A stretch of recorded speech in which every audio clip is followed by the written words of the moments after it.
Your inner artist did not die. It just went quiet, waiting for the right time to return. In this video, I'll show you why that silence was never about the end and how you can gently reawaken your inner creativity. And if you'll stay till the end of this video, I have something really meaningful for you to take your art practice to a whole new level.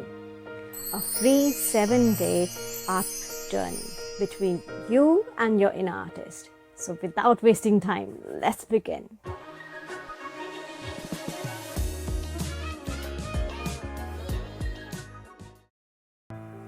Creative silence is a form of internal protection. Creative shutdown is a preventive measure by your inner artist to protect itself from any kind of stress and possible danger. It does not mean you no more are an artist, but that artist has been safely tucked away by your inner intelligence, only to be taken out in the right time. It waits for the right moment to re-emerge. This video is about that moment. For some, the safe conditions are after retirement, at weekends, when the environment has improved. For some, their inner calling is so loud that they want to start art right away. Whichever stage you are at, you can reclaim your inner artist. But here's the thing, you won't reclaim that inner artist just by copying pretty stuff. It is good for feel-good factor, but in order to become a solid artist, you need equally solid art practice, backed by equally solid artistic mindset. Through RestartART, I am after giving you that solid artist growth. Hi, I am Parul, founder of RestartART. I help you step into the artist you know you are. But how do you do that? Let's find out. To start with, align yourself with that inner creative image of an artist you have always carried in your heart. It is that place you have always known yourself to be. It is that place from where all your imagination and ideas have come from. The purpose of this inner creative place is to act as a springboard for your artistic confidence and artistic identity. But here's the thing, if you grasp and hold it too tightly, it can hinder your artistic growth. So now the question comes, how to use this creative identity effectively? Let me introduce you to DOC method. Mistakes put us off from learning. Failures actually directly challenge our egos, and therefore it's unpleasant. But in reality, mistakes are just feedbacks which are telling us this did not work, try again. But sometimes in life we don't have enough patience and time to try and fail again and try again. So to remedy that, I have come across this Zen-like solution, which is called DOC method. DOC stands for Do, Observe, and Correct. It is widely used in disciplines like art, professional sports, craftsmanship to reach mastery. It is about deliberate practice, being so involved in the process that you win at each step instead of constantly worrying about final outcome. It is easy to correct a small part of the process than to redo the entire thing, isn't it? That is where DOC method shines and saves you failure-related heartaches. DOC is fantastic, but it can lead to one problem if not dealt with carefully. Well, the thing is, you can spend so much of energy and time on every single stage that you never reach the end goal. That is where you can walk into perfectionism.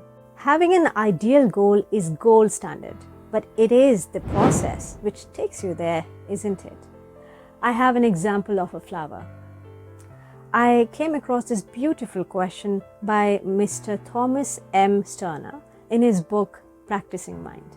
He asks, at what point in a flower's life, from seed to full bloom, does it reach perfection? I reflected on this question. Is it seed? Because without a good seed, how will you get a healthy plant? Or is it roots? Because without healthy roots, how will you sustain a healthy plant? Is it stem? Because without healthy stem, how will you uphold a healthy plant? Or is it leaves? Because without healthy leaves, how will you boost the growth of the plant? Or is it buds? Because without healthy buds, what will the flower bloom from? Is it the flower itself? Because without reaching this stage, the entire journey was for what cause? And is a bloom flower the end stage? No, because flowers give off the seeds from which newer plants spring. Look at the way these stages are interlinked. The final stage is nothing without the previous stages. The completion, not perfection, the completion of each stage gives birth to a new stage. In the same way, look at your art practice as a journey. The more involved and committed you are to each stage, the more and more of a solid artist you become. I remember this conversation with my grandfather. He once pointed at my by birth natural talent in art. He used to say it is a gift carried over lifetimes. But at the same time, he also used to emphasize that it was earned through dedication of my past efforts. You started your art practice at some point in your previous births, and it is your duty to honor it with further growth. This gift did not get carried forward for no reason.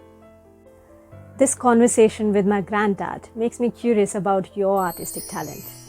Look around. Not everybody is gifted in art. You are, and there is a reason.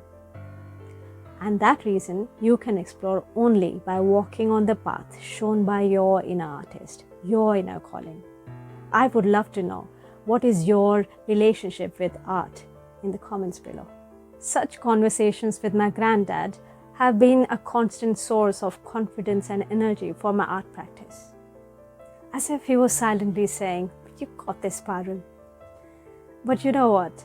Life threw many curveballs to test this artistic gift. I'm sure, like me, you too have many stories of how life just, takes us away from our art practice. These curveballs wear many masks. They come in the form of naysayers' mean comments, self-doubt, long gaps in practicing art, stressful life situations, and so on. In my case, I had my world falling apart across various fronts, and the cost was my identity as an artist. It happened despite having industry experience, years of art practice, studying art at master's level in Chelsea College of Art, London, exhibiting my work multiple times. Despite all of this, I did not create art for years. That gap punched me in the gut, created doubt, and created a void.